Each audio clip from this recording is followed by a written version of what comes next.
Go Bills.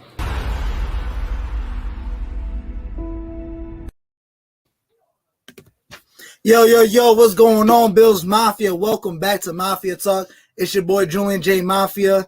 And let's get it, man. I have an exclusive. Oh, man, I can tell you this the motherfucking king right here. This the man that put me on to the podcast game.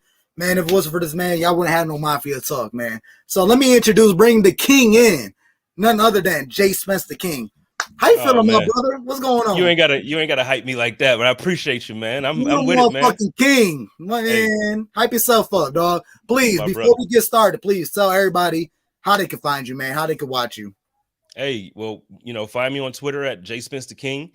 I represent Buffalo Rumblings Podcast and Vidcast Network. The Code of Conduct goes live every Tuesday nights at 8 p.m. Eastern. Hump Day Hotline every Wednesday with Joe Miller at same time, 8 p.m. Eastern. And then Saturdays now, we finally got the chop up back. So me, Sterling, and Antoine Staley every Saturday night, 8 p.m. Be there, man. It's gonna be good. We pre-recorded last night, and then we was like, we gotta do it live now with the Tua injury. So tomorrow is actually gonna be live instead of pre-recorded. It's gonna be the first one. Make sure y'all come check us out. Please tune in, man, because like I said, these guys got the knowledge, they got the hype, they got it all, man. These are professionals right here, man. Other than the WGR, man, you can't get nothing better. You can't. So please tune in to the King, James Spence, man, Joe Miller, all of them, man. Number love, they Mafia, they family. Please show love, man. But other than that, man, we talking about you. We talking about your Bills fandom. So let me spark the question off real quick, man. How did you become Bills Mafia? So obviously everybody's story around my age is typically like the Bills. They went to the 4 Super Bowls. So I'm 36. I was born in '86. So I was a kid. I wasn't like really in tune with the team, but I remember like my teachers telling me, well, if the Bills win the Super Bowl, you get the next day off. I remember that every year. So I didn't care. I tell you what happened, man. A little bit older, and then Doug Flutie came to Buffalo, and Doug Flutie, he did things that we just didn't see quarterbacks doing, and it's just he had that it factor, and he was like that first guy, not the first guy in Buffalo, but he was the first guy for me that made me just like really interested in everything he had to say. I wanted to read the paper and see what his quotes was. I still got like 4 boxes of Flutie Flakes, so it's like he was just that dude, and and the combination of him and Eric Modes at the time, and that team, that team is what made me fall in love with the Buffalo Bills. Because, you figure after the 4 Super Bowl teams, we had decent teams still, but it wasn't like the excitement that Flutie brought, man. It was just different. It was so different. Brought that spark back, obviously. He definitely brought that spark back. I mean, I'm only 27, man. I'm too young to really. I mean, I watched the Super Bowl days back in the 90s, but I can't really appreciate it the way I appreciate Josh right now. I mean, I grew up with J.P. Lawson. That was my quarterback growing up. Yeah. So, I mean, another big question I want to ask you, what made you stay with this team throughout the drought?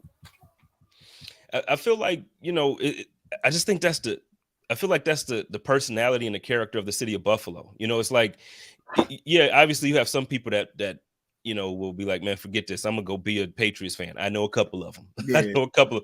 But reality wise, I feel like, the Buffalo Bills is more than just a football team. It's like when it comes to the city, it's a culture. It's the way, like Go Bills is more than a salutation. Like it's a hi and a goodbye. It's it's a celebration. It's a, you say it when you sad, we lose the game, man, Go Bills, man. So I just feel like it becomes a part of who you are. And, and trust me, I got dragged for it, man. I moved to Indianapolis for like 5 years at one point, and it was like they had Peyton, and then they just drafted Andrew Luck, so they still had like good quarterback play. We got EJ Manuel, so it was like, I got beat up. They looking at you like, how you a Bill? Why are you a Bills fan? Like you out here now, and you was rooting for the Bills when we got Andrew Luck, and I'm like, man, I'm a Bills fan. And I tell you what, it's one of those things where, like now for me being a Bills fan, it feels so good. Like to celebrate having Josh Allen and Stephon Diggs and Von Miller, you know what I mean? Like to have these, and I was around for Mario Williams, and I understand like how big of a deal that was, but it's different. Like this feels different, and players want to be here. Yeah, it's not we just here for a check. I'm sure Von got paid, so he's like, yeah, give me that. But at the same time, he wanted to be here, and for me, that's the part that is like, it just makes me proud now. So I'm happy I stuck with it. And, I appreciate all the new bandwagon fans, but I'm going to tell y'all, if you're gonna join this, if you're gonna hop on this wagon, because don't nobody circle the wagons like us. So if you're gonna hop on this wagon, ain't no falling off. So like, I think we're gonna be good for a long time. But if for any reason that we're not, this y'all here now. You can't just jump up and quit. There's a big quote from my man Kendrick Lamar. I know you a music kid, so you could appreciate that. But biggest thing what I heard is from what the fuck is his name? Anyways, he said, "When shit hit the fan, are you still a fan?" And that right there spoke depth to me. Especially, well, I mean, we're Bills fans, but yeah, what you saying with a lot of bandwagons. I mean, we got more than enough wagons to circle. Shit, just wait for your next stop, man. We'll pick your ass up. I mean, anybody could be Bills Mafia as long as you ride with us and you jump through a couple tables. Just do it. Just do it. Get with us. But you know what? It's Sunday after the Miami game, I started to see a lot of people already questioning, you know, like, and it's like, first of all, we lost the game by 2 points with half of our team out, and y'all gonna question this. So I'm and not a shot at Miami. Y'all won. You know what I mean? They won the game. Cool. Y'all got it. But when you take a step back and be real about it, the first drive, our starting right tackle went out because he couldn't deal with the heat. You know what I mean? Stephon Diggs had 2 IVs in his arm during halftime. So you can't. I'm not gonna sit here and just be like, yeah, they're better. No, you won the game. At center is crucial. You know what I'm saying? Like Mitch Morse wasn't there. We were playing our 3rd string center. So no, so yeah. If you're gonna jump on this wagon, just know you need to be on it. Don't try to jump off. Josh still almost did it. That pass he throws, he makes 9.5 times out of 10. But you know, even with that, let's just say he didn't. Okay, he messes that throw up. He don't make that throw. He had the one to McKenzie that typically is a touchdown. He has the one to Gabe Davis that was on point. Yeah. Gabe Davis don't drop those passes. Davis don't drop those passes. Physically, he was unable to be who we're used to as Gabe Davis. So he dropped that pass. A field goal missed or blocked or whatever happened. Then you're talking about, like, I can think of 5 different moments that we could have put 3 points or 7 points on the board that just one of those field goals. So there was a situation where we were 4th and 3. We went forward and kick a field goal there instead of going for it. Guess what? So I'm just saying there's so many things that could have gone differently. We lost, but it was week 3. You know what I mean? Like, I didn't think we were going undefeated. It's all good. And that's the biggest thing. I mean, forget that. My biggest question is, when the Bills finally beat the Patriots, were we acting like that? I don't believe so. I mean, we were drinking the juice, drinking that processed juice, and we was hype. I mean, you're right. No, you're right. We weren't, because it wasn't Tom Brady. A chokehold for years. But so, you know, it wasn't Tom Brady, so we didn't act like that. You're right. Okay. Tom Brady was in Tampa. Yeah. So Bills fans were more like, yeah, this is cool. We beat the Patriots, but it ain't Tom. I feel like Tom Brady still has that over us, but the Patriots, we weren't scared of him anymore. They had Cam, and I love Cam. I love Cam, but I know you do. That's the problem I got with you. Like, I don't care how much you love a player, bro. I don't care how much you love a player. You Bills Mafia. How the fuck you buy a fucking New Jersey jersey or fucking New England jersey? Cam, when I tell you, so there's like 5 guys in the league that, like, it don't matter. I'm gonna support them till the wheels fall off. And Cam Newton is one of them. Odell Beckham Jr. is one of them. Like, there's certain, like, I have an Odell Beckham Jr. Cleveland jersey. I respect it. I don't want to be seen in Cleveland right now with no jersey on. But the thing is, like, there's certain people and Cam. So my reason same thing with Bills fans, man. Like, for me being a Bills fan, Cam, when he came into the league, he had all these traits like Josh, you know, and it's like, I just feel like the same way people talk about Lamar, the same way people talk about Odell Beckham, they talked about Cam, and they still kind of do. Now he's not as good now, you know, his shoulders shot and whatever, but Cam did some great things. And the thing is, like, when you have he's a great guy. Like, if you go down to Carolina and you talk to anybody down there, man, the community of Charlotte and the state of North Carolina loves Cameron Newton. Oh, they want to talk about his fashion. Like, come on, get over this. Stop trying to judge a man by what he wears. I mean, he a diva. I want to say diva, but he loves his fashion. Let him dress how he want to dress. He want to be on Vogue and all that stuff. Like, he want to be in Paris for Fashion Week and stuff. So if that's his vibe, that's his vibe. Me personally, you know, when I'm not doing this stuff, I'd much rather be in Tim's and the snapback listening to Griselda. So I mean, it's a different vibe, but at the same time, it's like, okay, when it comes to football and when it comes to this guy as a person, he's a good dude. He's solid. So I just, there's certain people I just stand up for, and Cam, I get it. A lot of Bills fans didn't like it. It was like, Spence, what the hell are you doing, bro? Hey, man, I respect you, man. I love you, but I just needed an answer. Yeah. Like, how can you ever purchase a New England jersey and then have your man's Joe Miller wear it? Like, come on, man. It was 100% about Cam. Yeah, it was 100% about Cam, man. And I look at those jerseys a lot, like, because they just sit there. I haven't worn them because, I haven't had a reason to. And the thing is, like, now with Mac Jones being out, I'm like, dude, Bill, just do it, Bill. Just do it. Just get my man Cam over. And I feel you. I do feel you. And I respect your answer. So, and I do feel you because my mother-in-law, she's ride or die Steelers fan, and as soon as I joined the family, when I got with my girl and she knew I was there for the long run, man, we talk our shit. Like I said, my mother-in-law Steelers, father-in-law Patriots, and their son is Panthers. So there's a lot of shit talking at the table. That's rough. And see, my grandmother, she's from Boston, so she's a huge, she's not a football fan for real, but when she gets into it, she's a Patriots fan, and she makes it known. My grandfather's from Pittsburgh. He's a Steelers fan.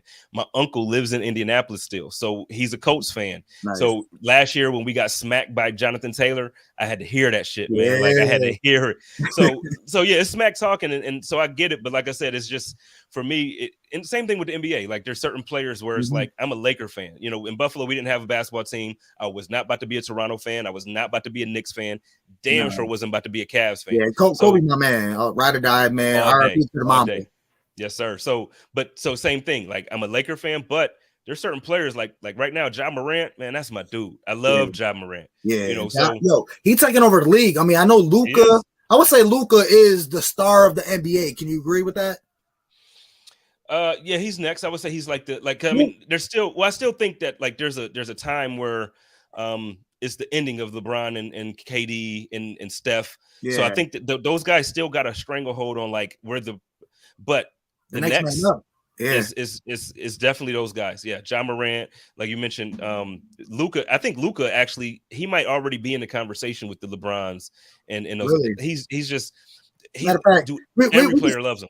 We could save the NBA talk for another show because I could have my co-host Big Cuz Pedro Pizzi, because big Laker nut, man. He ride or die, man, since day one. So y'all gonna have a ball. So, man, let's save the NBA talk for another show. We strictly talking about your Bills fandom.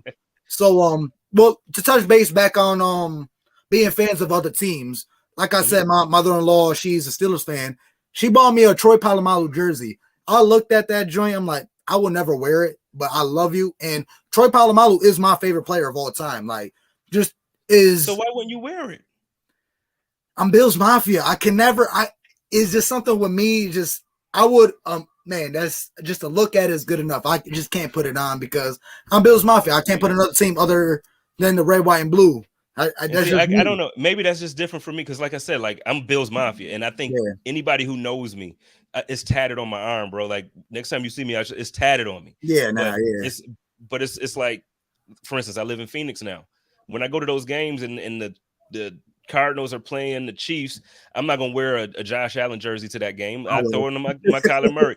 Most Bills fans would, but for me, it's just like, no, I live here now. I try to get into the energy, but when it comes down to it, if the Bills ever came here, it's Bills Mafia. Like, I'm rocking my Josh Allen. It does not take away from your fandom. You have every right to represent and support another team and love them. I mean, at the end of the day, we all football fans. I mean, you can't just be straight stuck on one team. So it's nothing against your Bills fandom, man. It's straight nothing but love. Well, the way you said it, man, that's what it comes down to. It comes down to the fact that I love football. Yeah. And when good people, like good players, are there, and when the Bills ain't playing, I still want to watch. And so I'm a root for somebody, and so that's what it comes down to.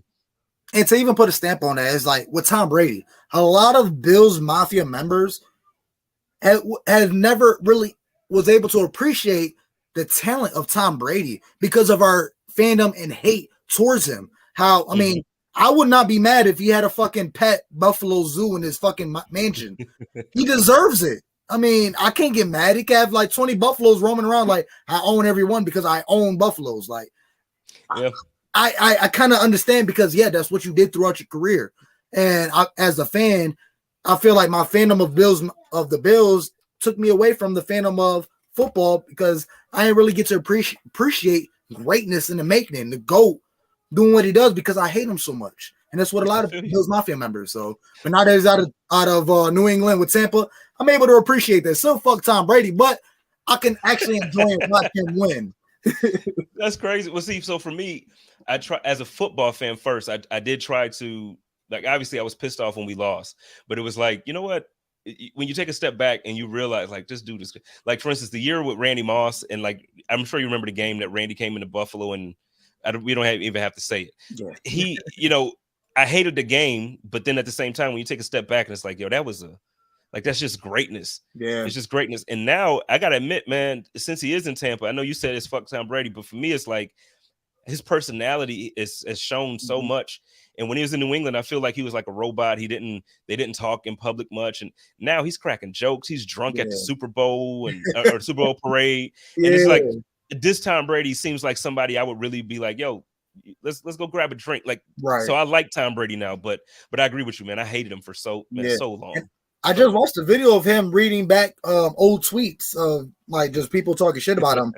And I'm like, God damn, like Tom Brady, pretty cool, but still fuck you. Yeah. But I feel you. It's just that thing. It's like you want to be cool with somebody, but you remember like, oh, you took my girl back in high school, so I can't like you the way I want to. It's something it's over. Yeah. But other than that, man, let's move on because, like I said, we can fucking chat for hours, man. But shoot, let's dive right into your favorite Bills game you ever witnessed, man. Throughout all the years of you watching football and watching Bills games, what was your favorite all time? It could be back in the day or recent. What was your most exciting game? So my favorite game, honest to God, it's actually now in it's recent. Now my favorite game, honestly, is that Titans game. It's that Titans game. Yeah, it was some injuries that happened. So of course, obviously, that's when Micah got injured, and so there's some dark moments there that I probably shouldn't say is my favorite. But I feel like for me, it was the game for me that it showed me now, like, no, we're here. And we're the physical team, and because last year and well, really throughout Josh's career, Josh has done things that has made us say we got that dude. But then the team, when we go up against physical teams, it seems like we get punched in the mouth and we just can't respond. Yeah. This is the first year going into the season as a fan that I felt like I ain't worried. And then after going to LA and seeing that, and then the Tennessee Titans, I was worried about that game because, again, big physical runners. Yeah.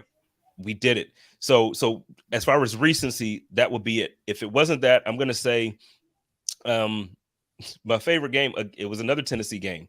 Tyrod Taylor won the game for us in the fourth quarter. He had like a couple great runs. He actually, I feel like he sprained his knee in that game, and he finished the game on it.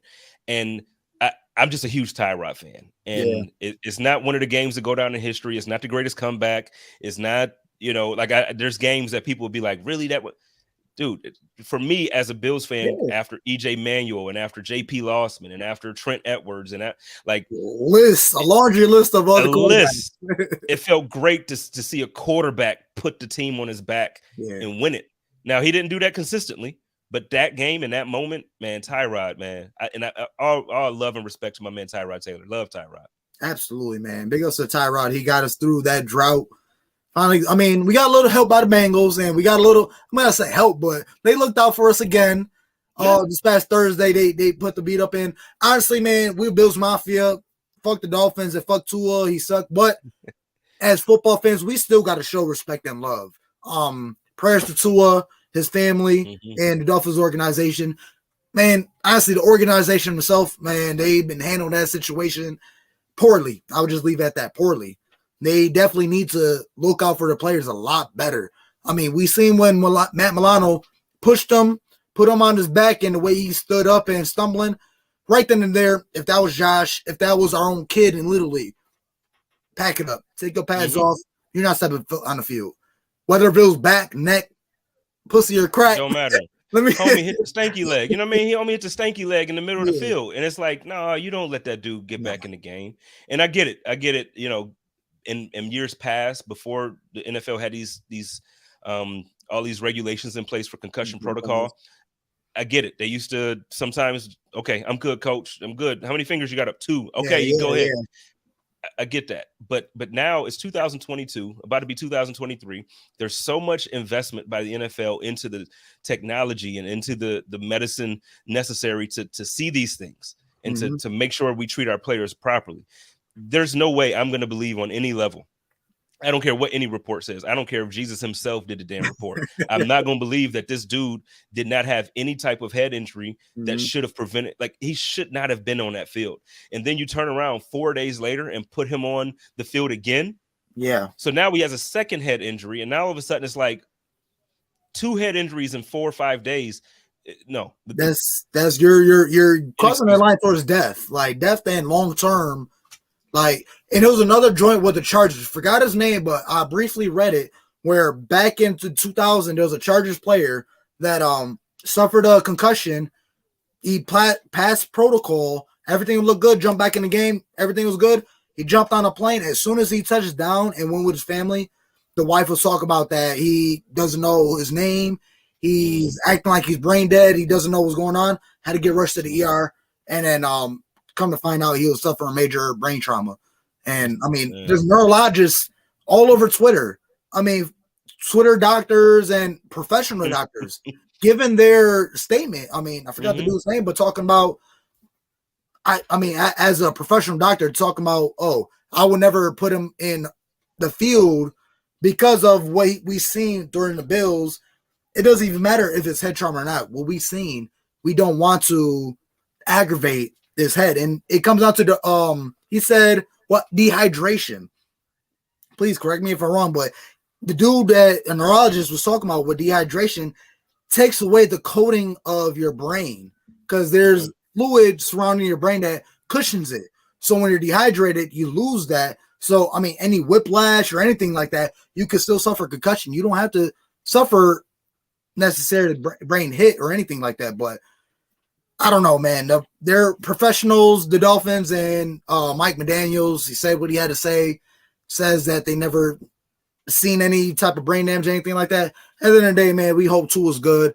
I mean, yeah, we're still upset that they beat us, but we don't wish any harm towards any players. And when people are talking about Bills Mafia fans cheering that Tua went down, shame on you. We better than that.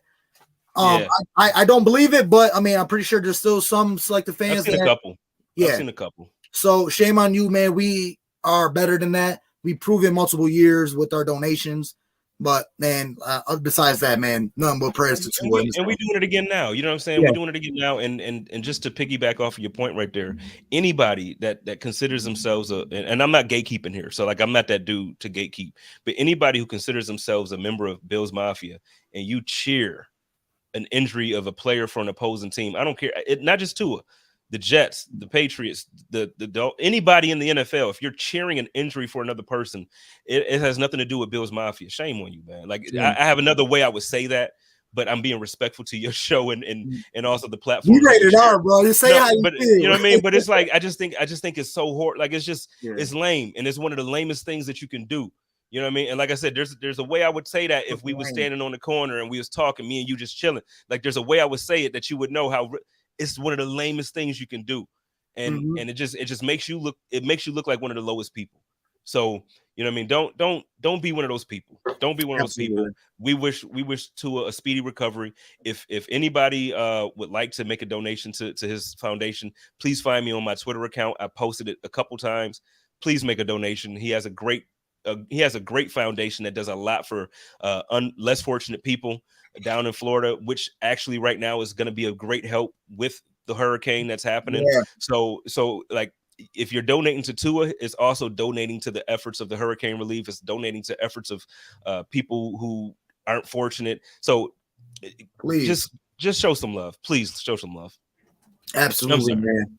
Shout out to prayers to Tua and prayers to Florida with the hurricane coming in, man. For sure. But let's move on. I mean, I can't really say to a brighter side because we're talking about the worst Bills game you ever seen. So you got to get a little darker. We got to get a little darker. So please tell us the worst Bills game you ever witnessed. So the worst Bills game I ever witnessed, it was a game against the Cleveland Browns. and it was a snow game, and it was 6-3, and we lost 6-3, and it was just the worst game. And as a Bills fan, obviously you watch it and you're there and but it was in Cleveland, though. It wasn't in Buffalo. It was the worst football game I've ever even like Little League. This was the worst game I've ever seen in my life. And it was like, what are we doing here? Is this a professional football team? But again, we just got done talking about the layers upon layers upon layers of bad quarterbacks we've had. Mm-hmm. No, now we're blessed, man. I'm ready to move forward. But that was the worst one. And then past that, if I'm gonna say like all time, like really, really worst one, is obviously that Super Bowl against the Cowboys, man. Like we didn't even deserve to, like, throughout the season we deserved to be there, but that game just showed us that we didn't even deserve to be on the same field with the Dallas Cowboys. And that it still leaves a bad taste in my mouth, because one of my best friends is a Cowboys fan, and he just don't know how to let that shit go. And it's like, come on, man. Like you was like 5 when that shit happened, man. You ain't even old enough to be happy about it. But yeah, now I'm pretty sure he mad that Cooper Rush about to start over Dak Prescott when he's healthy. Man, he shouldn't, but yeah, I mean, he's winning.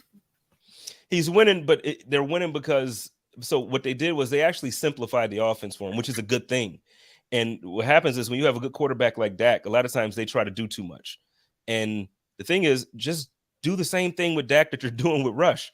Go out there and literally follow your reads and look for the open guy. Mm-hmm. Dak Prescott is one of the best I'm not gonna say like a top 5, but I mean, like he's one of the best talents in the league at quarterback. We forget that 2 years ago he led an offense that led the NFL in passing yards. Like he had one of the most successful offenses in the league before he had that injury. Yeah, so, he was still on top of the charts for like 3-4 games. So it's like you have to, when you look at that and you're like, well, is it Dak? He did that without Zeke. And now Zeke is back, and he's still, to me, Zeke ain't the best running back on the team, but that's another conversation to be had. You put Dak back in there, and you simplify the offense the same way. Like, do the things that works for Dak, and I guarantee that Dallas Cowboys team. Problem is coaching. People have egos, and they want to, like my man Antoine said this on the show the other day. It's like they have egos, and they just want to get people to conform to what they're. It's like, no, like if I have Josh Allen at quarterback, I am not going to sit here and tell Josh Allen, no, you're going to run this scheme. No, I have a beast. I have a Ferrari over here. So let me make sure I put this Ferrari on a type of road that doesn't have a lot of rocks, because I don't want to fuck up my paint. You know what I mean? Like you don't put the Ferrari on a path that is going to crash. You make sure you take that thing out, it ain't raining, because you don't want it to get messed up. You wax that thing real nice, so you don't want it to get messed up. So you don't even take it out in the rain. That's what you do when you. Beautiful. But it's a fact. It's like, and that's the problem that I had. Not with the Bills. They know what they're doing. Yeah. You have all of these teams with good quarterbacks, and they're not playing towards that quarterback strength, and that's the problem, man. And so when you look at Dak and you look at that offense, they driving a Ferrari in the hood. That's what they're doing. They're driving the Ferrari in the hood, and they can't speed that bitch up because it's stop signs, potholes everywhere. You need to take that shit back out into the country and put some speed on it. Yeah, but see, they want to do it in the city where it's potholes, and they want to, and then they want to go to. They just want to do some things where it's not the place, man. You don't park your Ferrari in Langfield. I'm just saying. At all. What I'm saying? At all. No shot to Langfield. I love Langfield. I grew up over there, so I'm saying that with respect. You let a dude come over there and park his, okay. Your tires gonna go on. The whole wheel's gonna go on. Unless you Benny Conway or like somebody like that with a certain type of, don't bring your stuff over here, man. You're gonna get got. At all. Absolutely, man. I'm gonna tell you my worst. Okay, my worst Bills game was when we played the New England Patriots, when we were about to win, and Leos McKevin wanted to take it out the end zone, ends up fumbling. And then Patriots came back and won it. I was so sick. Man, I don't want to get back into it, but that was my worst game that I seen. But I feel that. Let's dive into a Mafia moment. Please tell me a drunk story, something that you've seen crazy happen at a Bills game, tailgate, at your house, anywhere. Man, it's story time. Give me a Mafia moment. The funniest Mafia moment that I've had in recent years. So the last time, not the playoff game, but the time prior to that, so regular season, when the Ravens came to Buffalo, and we ended up losing that game. It was a windy day. Lamar had a day, really good day. we had a decent game too, and that's when Raven fans was like, "Oh no, y'all coming? We worried about y'all." Look, that game though, at the tailgate prior to, that was like, I feel like it was like either the last game or the game before the last game where the Bills was like, "Okay, fuck this, y'all can't do this shit no more." They was putting buses together, like buses, and then like had tables lined up in front of the buses, and they was putting them on fire and stuff. And this one dude did a backflip onto this table that was on fire, and he damn near broke his neck. Like it went viral. So I'm sure, like, if I look for it, I'm sure I could DM it to you. Like, it went viral, and this dude damn near broke his neck, and it was just like, why do we do? I understand the tables, I get it, but I don't get that. Like, why are we really trying to kill ourselves, man? Like, what is going on? Like, let's enjoy the game, y'all. And I get it though. It's Bills Mafia. It's the energy, but I will say I'm not embarrassed of it. But that's one of the things that I hate. Like when I do any type of interviews, like nationally, and people are like, "So you jumping through a table?" Like, do I look like I'm gonna jump through a damn table, man? Man, last time I jumped through a table, I literally fucked up my back. I'm like, man, I love the Bills, but I can't do this. I can't take time off of work. Ain't happening. And like I said, I respect it for a lot of people, but to put a table on fire and do a backflip off a damn bus, it ain't happening, man. It just ain't. There's one dude who jumped off a fucking RV that looked like it was like 15 feet up in the air, and when he jumped, it was like 20 to 25 feet in the air. And man, I love it. It is great content. It's a great video to go viral, but yeah, man, I can't afford them hospital bills, and I can't afford to take time off of work. Man, you don't make no money off those viral videos. So you know what I mean? You got a doctor's bill that you got to pay. You got an ER bill that comes, and them things ain't cheap depending on your insurance. I'm okay. You better hope you're viral enough for Josh or one of Bill's teammates to pick up and be like, "Oh, I got to." Yeah, right. No. But nah, man, what a fucking phenomenal interview with my boy JspenceTheKing. Please check my boy out, man. He the one that he started this shit, man. He gave me an inspiration and all that to start my own little show called MafiaTalk, man. So number big ups and respect to my boy, the King, J Spence. So please tell everybody how they can find you. Hey, again, I appreciate that. Before I do that real quick, though, I just want to respond to what you just said. Yeah. Like, yo, I appreciate the compliment and I appreciate that love, but I'm gonna tell you, you had it in you the whole time anyway. You just needed somebody to push you and say, do it. But other than that, man, like, you got it. I told you earlier before we went live, your content is great. Your energy is great. Your spirit is great. Don't let none of that change, man. All love. Anytime you need me, call, text, DM, whatever. I got your back. But y'all can find me on Twitter and Instagram at JspenceTheKing.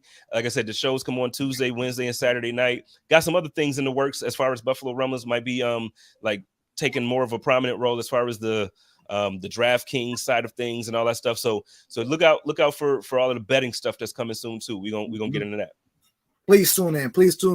But other than that, man, please tune in for another Mafia Moments interview. We got a bunch more going, man. We're going to get some big hitters up in there. I don't know if we can get as much bigger as the JspenceTheKing, but we working towards that. But other than that, man, let me get a motherfucking go Bills. Let's fucking go Bills. Let's go. Okay, let's fucking go. Embrace it, fellas. No group I'd rather go to war with than the ones right here, man.